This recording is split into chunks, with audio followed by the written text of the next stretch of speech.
chama-se ceticismo, que é... Por que o auditor tem que ser cético? Por que uma pessoa cética, pessoal? No entender de vocês.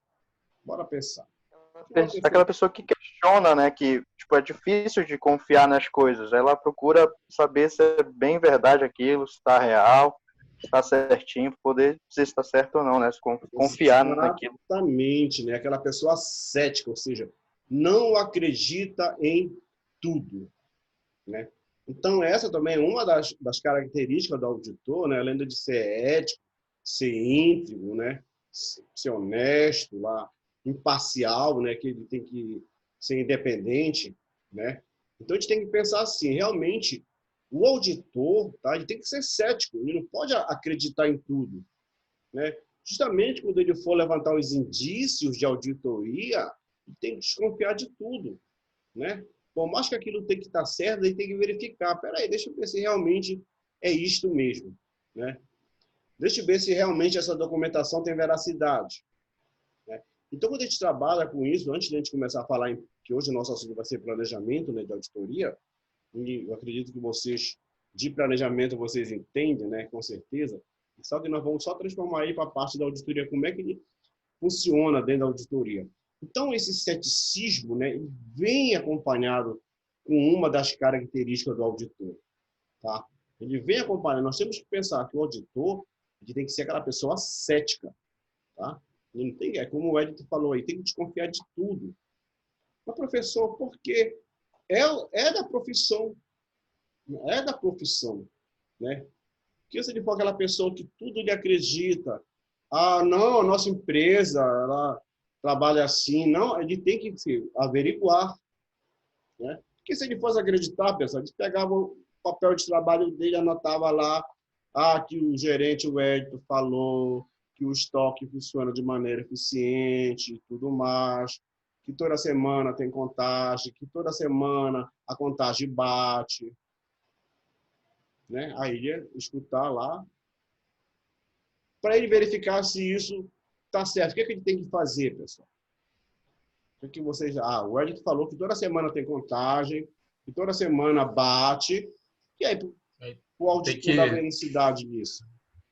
Na verdade, tem que buscar dentro do que foi planejado e do que foi executado, como o Edito falou agora, né?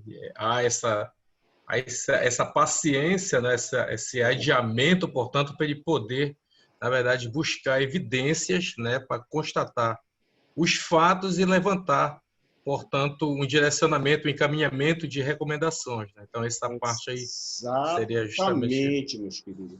Exatamente. Outra coisa, pessoal, o auditor ele nunca confere. Ele tem a equipe dele que vai fazer isso. Senão vai comprometer o trabalho dele, né? Ele nunca confere. Ele não vai lá no estoque conferir. Ele tem uma equipe dele, tá? Ele apenas vai anotando. Porque o trabalho dele é esse. Por isso que ele tem a equipe de auditoria. Por isso que daqui a pouco você vai começar a falar em planejamento. Então, isso tem que estar bem delineado, né? Então, ele nunca põe a mão na massa. Ele é a parte intelectual, o auditor. Ele é a parte que anota, ele é a parte que observa, ele é a parte que vai analisar, que vai dar o parecer, né? É que nem o engenheiro da obra, né?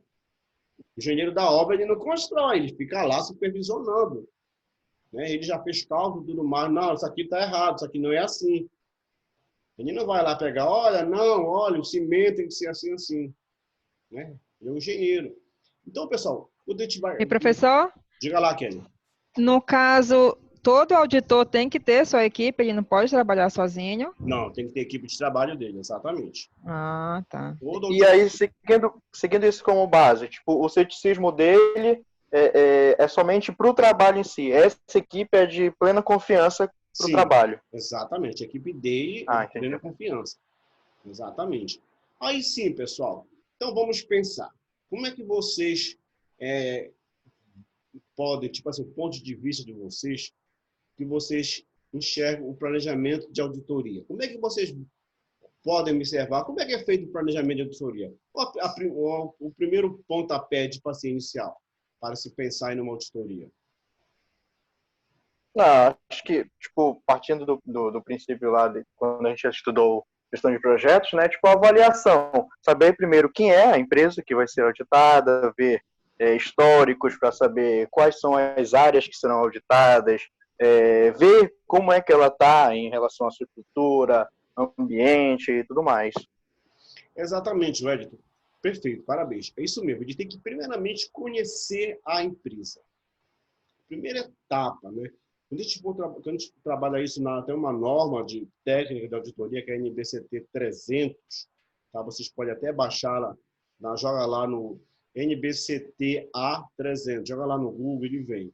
Então, a primeira coisa que ele realmente tem que conhecer é a organização, né?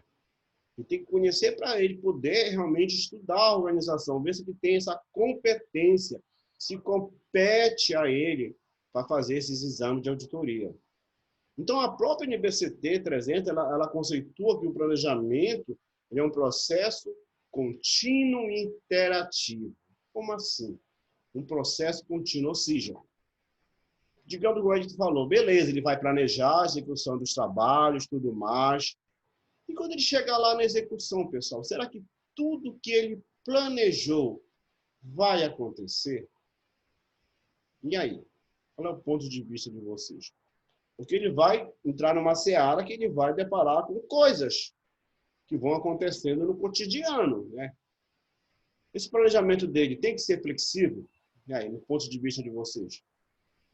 Olha, eu penso, sempre quando teve as primeiras aulas lá, Bia, a gente sempre direcionei um assunto que eu queria até fazer aquele vínculo, lembra? O camarada vincular planejamento com alocação de recursos, né? Sim, sim, sim. Lembra? Aí eu acredito que né, uma auditoria tendo por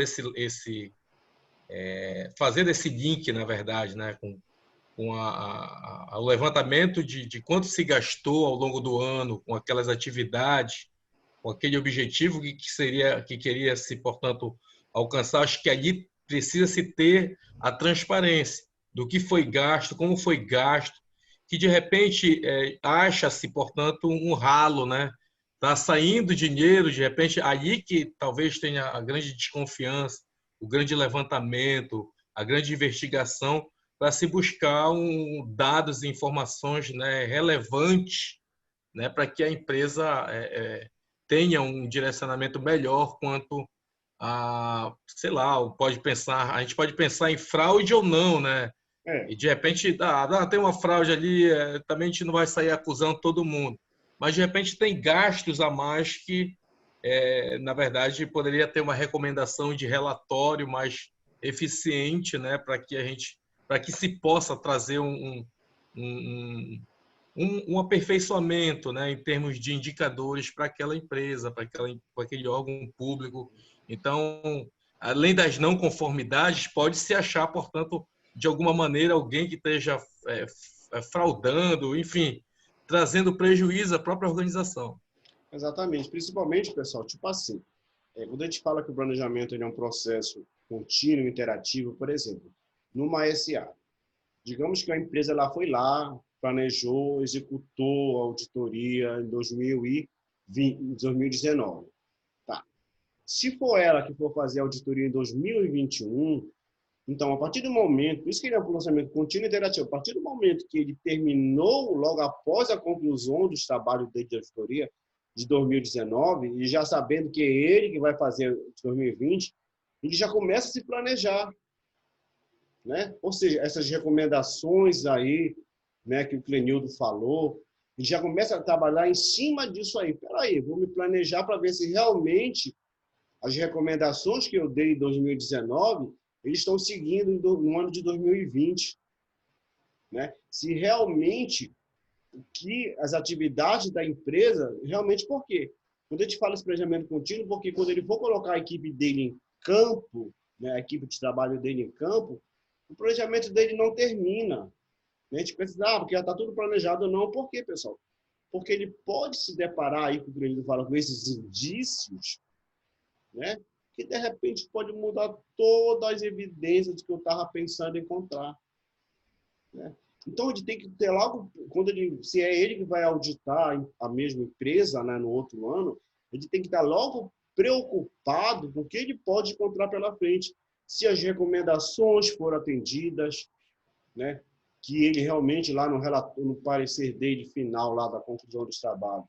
Então, por isso, ou seja, ela vai se encerrar, né, no início, sempre ela vai ser esse processo contínuo, né? Por isso que ele fica 5 anos auditando, né? E depois tem esse rodízio, vem uma outra equipe de auditoria, ou seja, uma outra empresa, que é para não ficar viciada. Então, quando a gente começa a pensar planejamento, quando a gente começa a pensar como é que isso realmente funciona, a gente tem que pensar assim, como a gente falou, tem que conhecer a empresa, e isso é fato, tá? Eu tenho que fazer levantamento, até mesmo para eu colocar preço no meu serviço de auditoria, né? Eu tenho que ver as equipes, por exemplo, se a gente for fazer uma auditoria lá no São José Liberto, né? Ou seja, ele trabalha com pedrarias, com tudo mais, aí eu tenho que levar pessoas que conheço daí para fazer auditoria, né? No mínimo, origos, tipo assim, né? Um cara lá que entenda de arte, essas coisas, que ele vai fazer avaliação, né? Que além de eu fazer a parte contábil, o auditor fazer a parte de levantamento físico e tudo mais, eu tenho que ter um avaliador, eu tenho que ter um historiador, então tudo isso ele vai precificar na hora que ele for dar o valor do trabalho dele, né?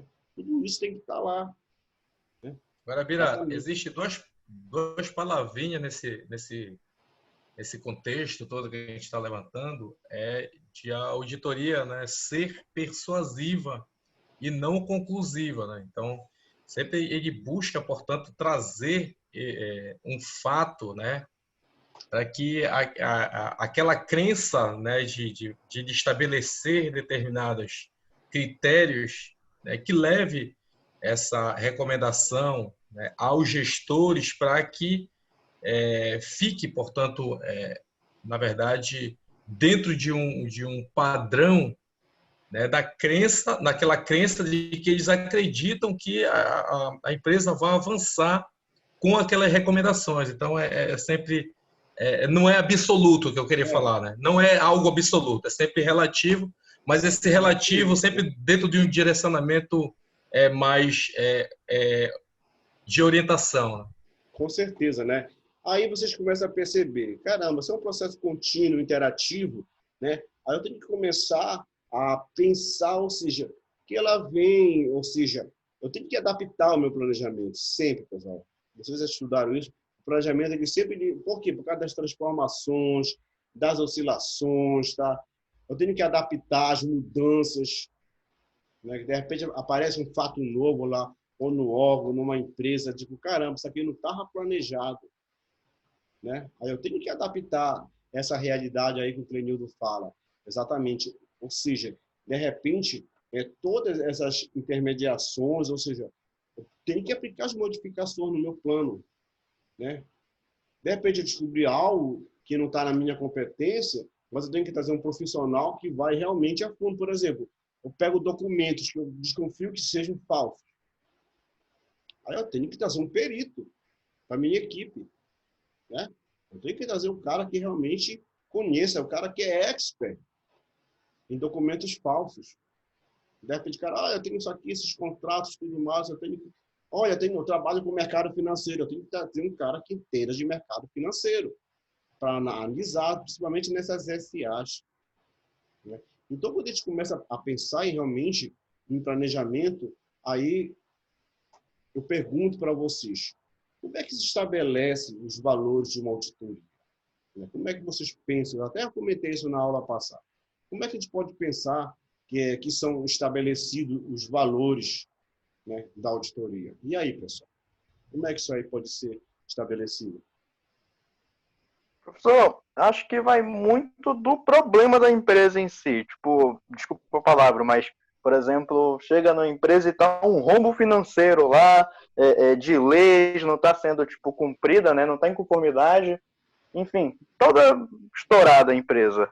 A auditoria vai ser bem mais cara para essa empresa do que uma empresa que, tipo, tá prestando auditoria continuamente ali, tá sempre, tipo, regular e só tá passando por mais uma revisão anual, digamos assim.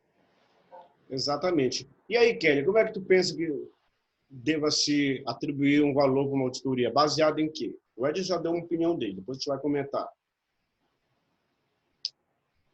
Conte aí para a gente. Eu acho que é dessa mesma forma, professor. Porque eu mesmo